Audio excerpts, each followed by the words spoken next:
Gentlemen,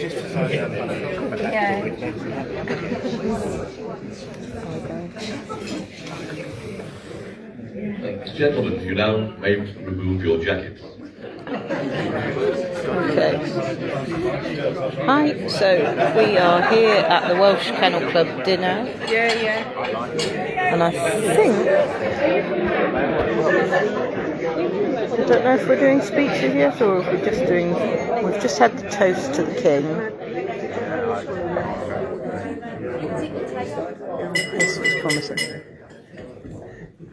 Mr. President, Mr. Chairman, ladies and gentlemen, very silent for Mr. David Shields, who will now propose a toast to the Kennel Club. Thank you, Graham. Before we propose the toast, I'm going to say a few words that Adrian said to keep this as short as possible. So, here we go. Who would have thought 54 years ago that chubby schoolboy showing his blue roan cocker spaniel at Hull and East Riding Sanction Show under George Leate, some of you might remember George Leate, who would one day be doing best in show at a general championship show.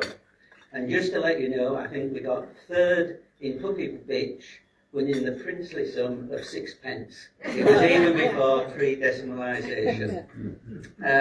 So a big thank you for the Welsh Kennel Club for the invite.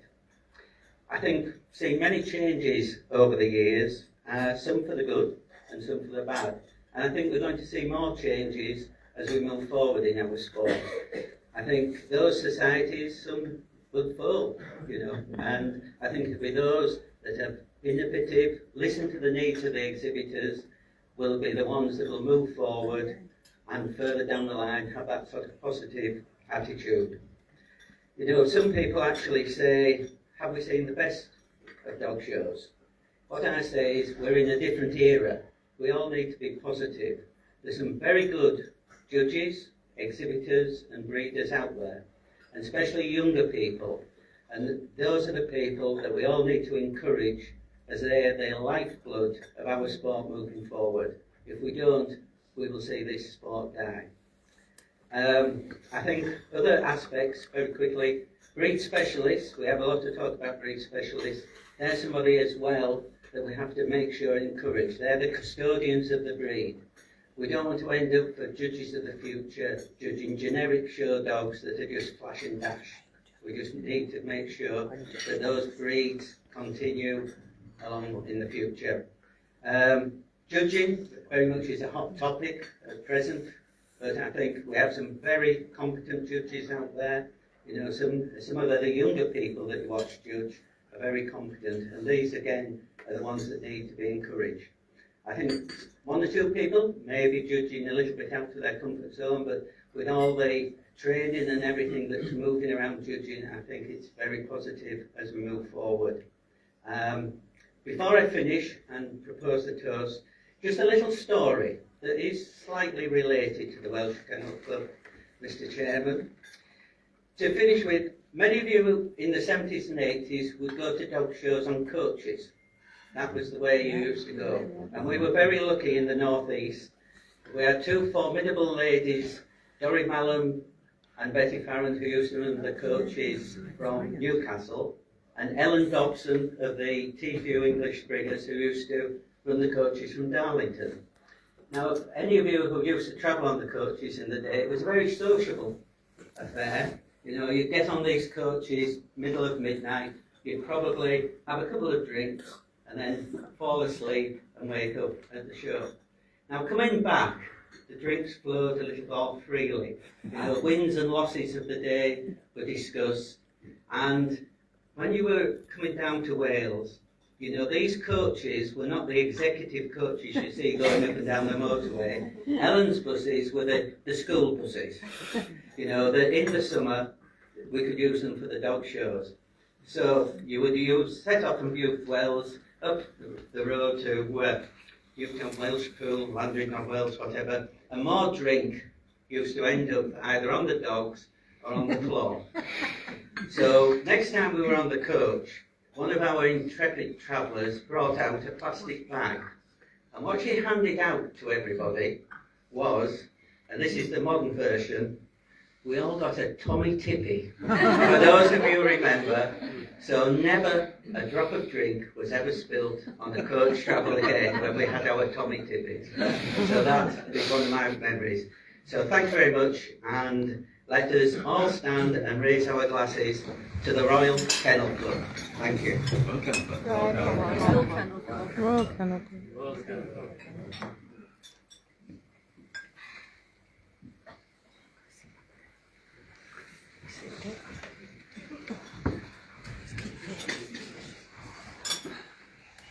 Noswaith Dda, good evening, and thank you very much to the Welsh Kennel Club for inviting me and Sue here this evening. The Welsh Kennel Club is one of our favourite shows to come to, not just because it's a dog show, but it's a real event and a celebration of dogs from across the UK. It's also an event that puts on agility, puts on obedience. It's a real dog event for real dog people, and I really want to congratulate Adrian on his first year as secretary.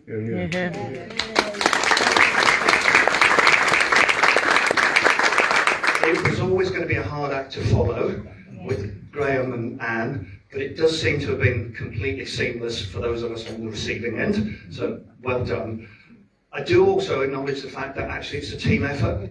And it isn't just about one person, whether that's the chairperson, the secretary, or whatever. And all the events that we put on, Kennel Club events, they are team events. We are hugely dependent on volunteers. I don't think we say thank you enough to those volunteers. Those of us on the caravan site, it is probably a thankless task being the caravan site warden. They do an absolutely amazing job. We tend to focus on people like the stewards and the committees, so we should thank all our volunteers as well. I think it's about 6 weeks since I had the shock of being elected as chairman of the Kennel Club, Royal Kennel Club. It's great to have Tony Alcott, OBE, sat here. I think I've never seen him smile quite so much in the last 6 weeks compared with the last 6 years. Presumably it's a huge weight off your shoulders, Tony, and I hope you and Tony too are also enjoying your retirement. My honeymoon period was somewhat short. I did bask in the glory of hundreds of emails of congratulation for a very short time. And it was absolutely humbling to have so many messages of support and congratulation from around the world. And it did really remind me of really the heritage of the Kennel Club and the fact that we are held in very high regard around the world. And I will do my best to honour that heritage. But also we have a lot of changes to make. We have to do a lot of things to make this sustainable for the future. My to-do list gets longer. I seem to have emails coming into multiple email accounts. People can get you on WhatsApp, people can get you on Facebook Messenger. I seem to be the point for everybody to contact if they didn't get the decision that they wanted from Janine or Helen or whoever. I cannot promise to undo all the decisions that somebody else has made on your behalf, but I will signpost them to the appropriate member of staff accordingly. I hope everybody's having a great evening tonight. I will try not to spoil it by talking for too long. I do want to cover talk about three things. One is some of the challenges that we face as a dog community at the moment. Secondly, to cover some of the actions that are already underway and that you can expect to see over the next few months and the next year. And then finally, just a few words about my personal commitment and some of my priorities in my tenure as chairman of the Royal Kennel Club. If I start with challenges, I think everybody is aware of the decline in registrations. Janine talked about that at the annual general meeting. Those of you that are members will have seen the report in the papers. We are not alone across the world. Registrations are declining in kennel clubs right across the world, so it's not unique to the UK. That is really significant for us because historically most of our revenue was driven by registration volumes, and with registrations declining we also see a decline in microchip, we also see a decline in insurance as well. So being really tied to registrations is not a great business model for the future. So we are working really hard, and I do absolutely have to look at Janine and executive team colleagues working really hard to try and diversify our approach to generating income. Lots of people say that Kennel Club is only interested in making money. Yes, we are, because that's the way that we can support the dog world and the dog community. If we don't make money, we cannot support the health projects, the welfare projects, the training projects, the education projects. It is absolutely essential that we address some of those revenue challenges. Second challenge I think we're probably all aware of is legislation. In the UK, that is primarily breeder licensing legislation, and the fact that all the local authorities seem to take a different approach to licensing. So people are really confused about, do they need a license or don't they need a license? And people saying, actually, I'm just not going to bother. That's really unhelpful for us. If we look at legislation overseas, there have been court cases in Norway, the Bulldogs and the Cavaliers.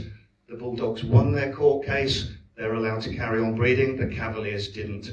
There is increasing threat of legislation on pedigree dogs from around the world.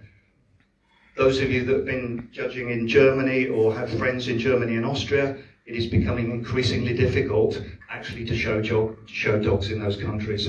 The Netherlands now has legislation against 13 brachycephalic breeds. We have to demonstrate that we are breeding healthy, long-lived, quality dogs that people want to buy. The health standard that we introduced last year and the welfare standard that we introduced last year are two fundamental building blocks for that. And they ought to be the sort of approach that puppy buyers would recognise as, actually, we should be getting a puppy that's Kennel Club registered. We should not be looking on Gumtree or looking on Google, where's the nearest puppy? We need to make Kennel Club registered puppies the go-to choice for anybody who wants a pedigree dog, and actually probably rescue dogs as well, because we have a very large welfare and breed rescue community. I think the third challenge that I want to talk about a little bit is behaviour, and we see an awful lot of stuff on Facebook and social media that really isn't helpful these days. It really saddens me that people come up and say, I've been bullied, or there's bullying going on in my breed. We are our own worst enemies, I think, with some of that behaviour that goes on. I was quite shocked when Janine came back from a team meeting at Aylesbury, our contact centre, and talked about some of the letters of abuse and the abusive phone calls that the staff get from people who are contacting them. We wouldn't speak to our electricity suppliers like that. You wouldn't speak to your local authority like that. I just do not understand how people can treat our staff in that way. Did any of you read the Gazette last month, Bill Moore's article on Be Kind? That was probably the shortest article in the Kennel Gazette. If you've not read it, please go and read it. And if you remember nothing else, please be kind.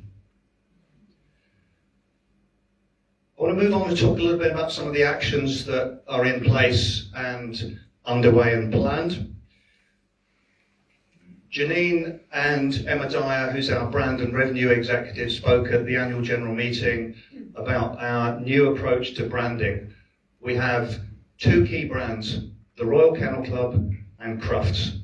The Royal Kennel Club is our heritage brand. All of those people who are absolutely deeply committed to the world of dogs are part of the Royal Kennel Club brand. Crufts is our consumer brand. Crufts is probably the biggest UK consumer event that happens across the UK at all. Is it 160,000 visitors, plus millions and millions of people who watch it online? It's a 4-day event that has the potential to be a 365-day-a-year event. It is the event that gives us the opportunity to hook into anybody in the UK who loves a dog, whether that's a pedigree dog or not a pedigree dog. you would be disappointed if I didn't say something about the Judges Education Programme. No?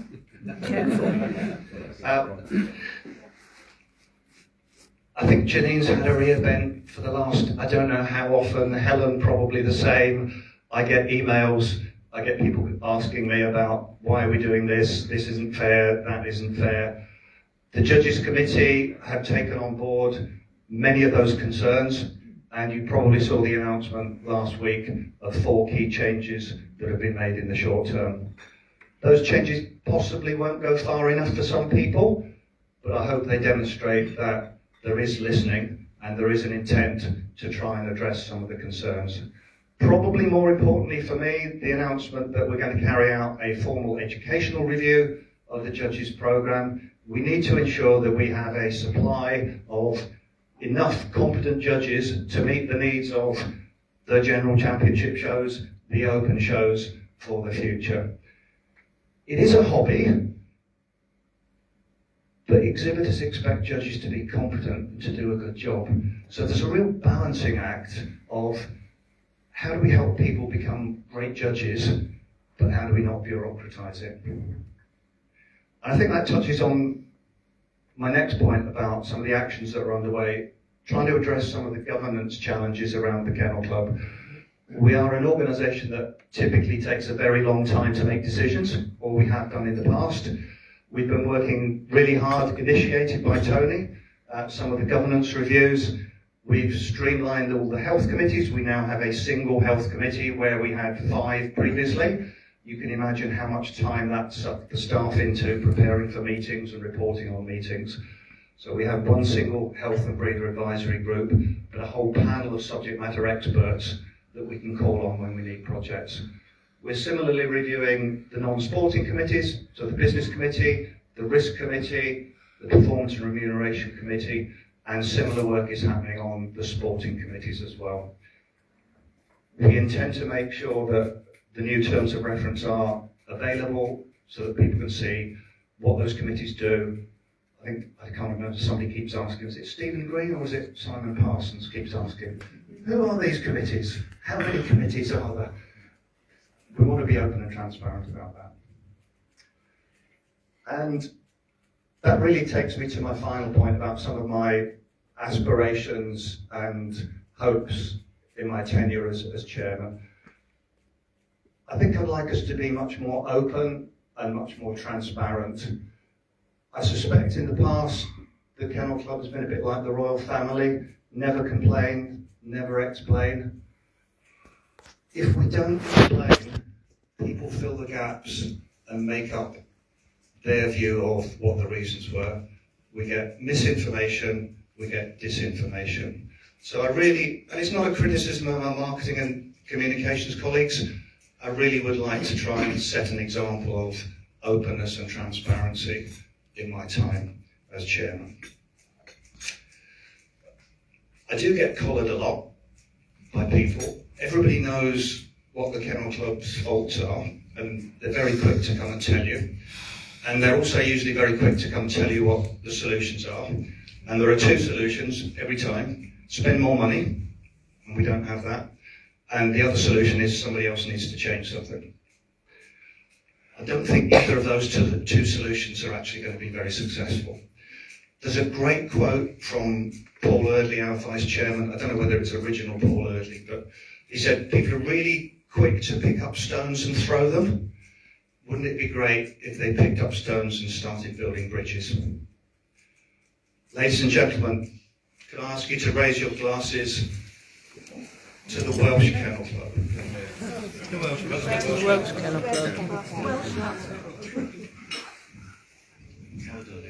Thank you very much.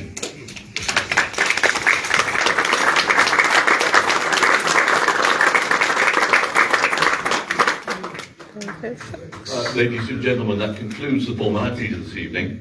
It just leaves me really to thank all our judges, all our stewards, and all our volunteers who make our show successful. And thank you for your support. Hopefully you'll enjoy the rest of our show, and especially the rest of this evening. So, hope you all enjoy. Thank you.